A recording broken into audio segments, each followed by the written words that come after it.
గురుభ్యో నమః శ్రీమాత్రే నమః సోషల్ పోస్ట్ డివోషనల్ ఛానల్ ప్రేక్షకులందరికీ నమస్కారం. అందరికీ స్వాగతం. ఎవరైనా మొదటగా ఈ ఛానల్ చూస్తున్నట్లయితే సబ్స్క్రైబ్ చేసుకోండి, లైక్ చేయండి, షేర్ చేయండి. అలాగే పక్కనే ఉన్న గంట సింబల్ని మీరు టచ్ చేశారు అంటే అప్లోడ్ అయ్యే ప్రతి వీడియో మీకు నోటిఫికేషన్ వస్తుంది. ఇప్పుడు మనం స్నానం చేయకుండా పూజ చెయ్యకూడదా? ఇది కూడా మెయిల్ ద్వారా వచ్చిన క్వశ్చన్. స్నానం చెయ్యకుండా ఏ పని చెయ్యొద్దని చెప్తున్నారు పెద్దవాళ్ళు. పెద్దవాళ్ళు ఏందండి, వాళ్ళకి ఏం తెలుసండి అసలు అని అంటూ ఉంటారు. అవునా? ఇప్పుడు ఒక ఆఫీస్కి వెళ్తారు. ఆఫీస్కి వెళ్తే బయట బయోమెట్రిక్ ఉంటుంది, మన తంబో ఫేస్ రీడింగ్ ఉంటుంది. దాన్ని చూపిస్తేనే డోర్ ఓపెన్ అవుతుంది, లోపలికి వెళ్తాం. వెళ్ళాక మన టైమింగ్స్, మనం వచ్చింది, మన పేరు రాయాలి. కాకపోతే ఇప్పుడు బయోమెట్రిక్లో ఫేస్ రీడింగ్లో తెలుస్తాయి, కానీ రాతపూర్వకంగా కూడా కొన్ని ఆఫీసుల్లో ఉంటాయి. వెళ్ళి మీరు అసిస్టెంట్ జాబా లేకపోతే ఆఫీస్ జాబా ఉంటుంది మీకు. అవునా? ఆఫీసర్ అసిస్టెంట్ గాను లేకపోతే స్టాఫ్ గాను కోఆర్డినేటర్స్ ఉంటారు, హెచ్ఆర్లు ఉంటారు. అదే జాబే మీరు చెయ్యాలి. అవునా? అంటే మీకు దాని గురించి ఒక అవగాహన ఉంది. అంటే ఒక ఆఫీస్కి మనము జీవించటానికి మాత్రమే సంపాదిస్తూ ఉన్నాం, అదే జీవితం కాదు కదా. దానికే ఒక బయోమెట్రిక్ ద్వారా మీకు ఆఫీస్లోకి ఎంట్రీ ఉంది అని అంటే ఎందుకు ఇవన్నీ చెప్తున్నారు అంటే, ఎందుకు స్నానం చేసి పూజ చేయాలి అంటే, మనం నిద్రలేస్తాం, మన మైండ్ ఒక ట్రాన్స్లో ఉండిపోతుంది, ఇంకా యాక్టివ్ అవ్వదు. ఎంతసేపు ఉన్నా కాస్త యాక్టివ్ అవ్వదు. రాత్రంతా నిద్రపోయింటాం, ముందు రోజు ఎప్పుడో స్నానం చేసి ఉంటాం, పరుపు మీద ఉన్న సూక్ష్మక్రిములు కానీ ఇంకేదన్నా కానీ లేచాము, రాత్రి చెమటలు పోసి ఉంటాయి, బాత్రూమ్కి వెళ్ళి వచ్చి ఉంటాం, మన కాలకృత్యాలు తీర్చుకొని ఉంటాం.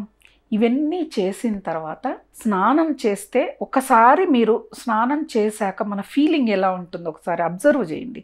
ఒక ఫ్రెష్ ఫీలింగ్, అబ్బా ముందు రోజు అన్నీ వెళ్ళిపోయాయి, మర్చిపోయామన్న ఫీలింగ్. ఉతికి శుభ్రపరిచిన దుస్తులు ధరించండి, మనసుకి ఆహ్లాదకరంగా ఉంటుంది. ఆ తర్వాత భగవంతుడి దగ్గరికి వెళ్ళి పూజ చేయండి, మనస్సు నిలబడుతుంది. చేసే పూజ పట్ల శ్రద్ధ, భక్తి వస్తాయి. అవునా? అదే స్నానం చేయకుండా వస్తుందా అండి?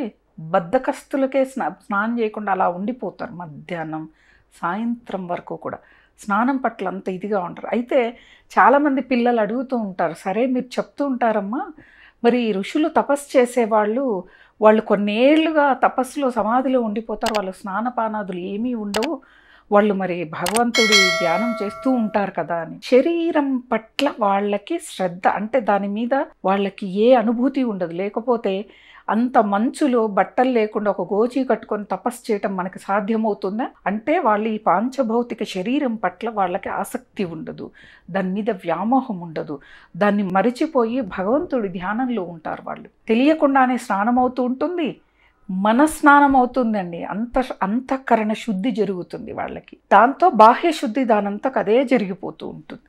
ఈ సూక్ష్మమైన పదాలు మనం పట్టుకోకపోతే మాత్రం మనకి తెలియదు. పిల్లలు అడుగుతూ ఉంటారు, నేను చెప్తే స్నానం చేసి పూజ చేయాలంటే వాళ్ళు చెయ్యరు కదా అని. వాళ్ళు ఈ పూజలు, యాగాలు, హోమాలు ఇటువంటి స్థితిని దాటి పైకి వెళ్ళిన వాళ్ళు. భక్తి అనేది ఎలా ఉంటుంది అంటే, కొన్ని మెట్లు ఉంటాయి, ఆ పై మెట్టు మీద భగవంతుడు ఉంటాడు. మనం భగవంతుడిని చేరాలంటే ఒక్కొక్క మెట్టుని ఎక్కుతాం. మొదటి మెట్టు ఎవరెవరి ఇష్టానుసారం, ఒక్కొక్కళ్ళు భజనతో ఆనందపడతారు, ఒక్కొక్కళ్ళు పూజతో ఆనందపడతారు, ఒక్కొక్కళ్ళు ప్రతిరోజు గుడికి వెళ్తేనే ఆనందపడతారు, ఒక్కొక్కళ్ళు గానం పాటలు పాడుతూ ఉంటారు, ఇంకొకళ్ళు నృత్యం చేస్తారు భగవంతుడి యొక్క. అట్లా నవవిధ భక్తి విధానం. ఇవన్నీ చేసి ఆఖరి స్థాయి ధ్యానం. ఆ ధ్యానంలో వాళ్ళు భగవంతుడిలో కలిసిపోతారు. శరీరం పట్ల వాళ్ళకి వ్యామోహం ఉండదు, వాళ్ళకి స్నానం అవసరం లేదు, వాళ్ళ దగ్గరికి వెళ్ళిన ఎటువంటి చెడు వాసన కూడా ఉండదు. మన ఆలోచనను బట్టే మన శరీరం నుంచి వాసన రావటం తెలుస్తుంది అన్నమాట.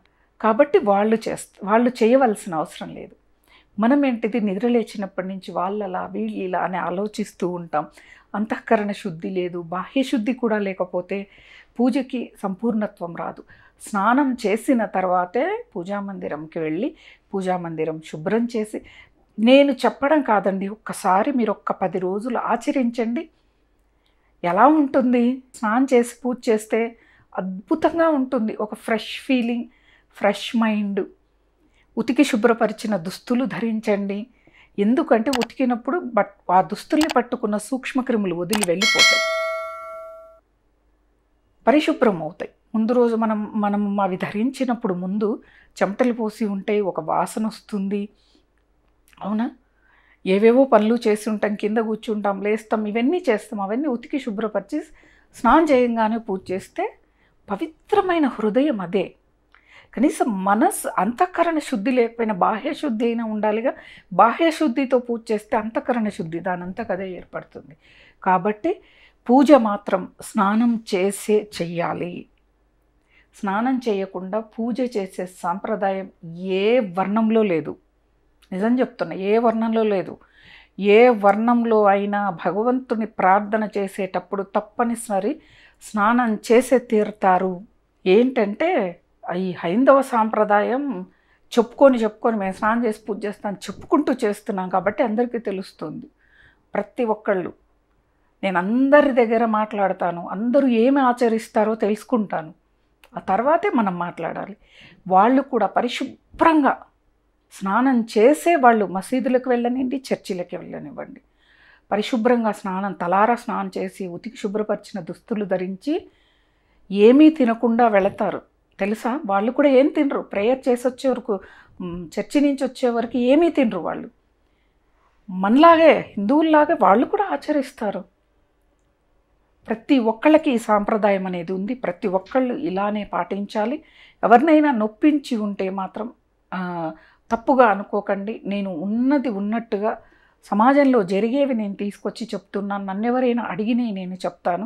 దేనికైనా ఒక ప్రోటోకాల్ అనేది ఉంటుంది కదా. పూజకు కూడా ప్రోటోకాల్ ఉంటుందిగా. ఒక ఆఫీస్లో ప్రోటోకాల్ ఉంటుంది, ఒక సీఎం దగ్గర ప్రోటోకాల్ ఉంటుంది, పిఎం దగ్గర ప్రోటోకాల్ ఉంటుంది, ప్రతి గవర్నమెంట్ ఆఫీస్కి ఒక ప్రోటోకాల్ ఉంటుంది. అలాగే భగవంతుడి దగ్గర కూడా ప్రోటోకాల్ని మనం అనుసరిస్తేనే అది సంపూర్ణమైన పూజ అవుతుంది. కాబట్టి ఇవన్నీ తెలుసుకొని ఆచరిద్దాం. ఎవరిని కించపరిచే ఉద్దేశం లేదు. అందరినీ నేను సమానంగానే చూస్తాను. కాబట్టి ఎవరు ఆచరించే సాంప్రదాయాన్ని వాళ్ళు ఆచరించాలి. స్వస్తి.